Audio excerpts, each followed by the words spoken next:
புதுசா நான் பார்க்கல. ஆதியில வந்தவன் நானு.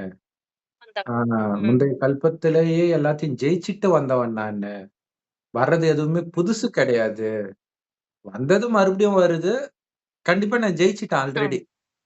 சோ இதுதான் அங்க விஷயம் என்னன்னா, அந்த மகாபாரதத்துல வந்து அர்ஜுனா அவங்க ஏற்கனவே செத்து போயிட்டாங்கன்னு சொல்லுவாரு. அப்ப என்னன்னா, அது முந்தைய ம். கல்பத்த சொல்றாரு. முந்தைய கல்பத்துக்கு காட்சி காட்டுறாரு. பாரு நீ ஜெயிச்சுட்ட பாருன்ட்டு. சோ அததான் இங்க ம். சொல்றாரு. நீ ஜெயிச்சிட்ட, அதை ஆம். பாரு சக்தி தானா வந்துடும். அப்படின்னு சொல்றாரு. ஏற்கனவே வெற்றி பெற்ற ஆத்மா அப்படின்னு நெனச்சுக்கோ ம். அப்படின்னு சொல்லுவார்ல. கண்டிப்பா. எப்பயுமே வெற்றி பெற்ற ஆத்மான்னு ஒரு சுய சங்கல்பம் அது வச்சுட்டு ம். இருந்தாலே ஸ்வமான். அந்த ஸ்வமான்ல இருந்துட்டு இருந்தாலே நமக்கு வந்துரும். அந்த தைரியம். கரெக்ட். கரெக்ட். ஆமா. அதையும் சொல்லியிருப்பாரு. இன்னொரு விஷயம் வந்து எப்ப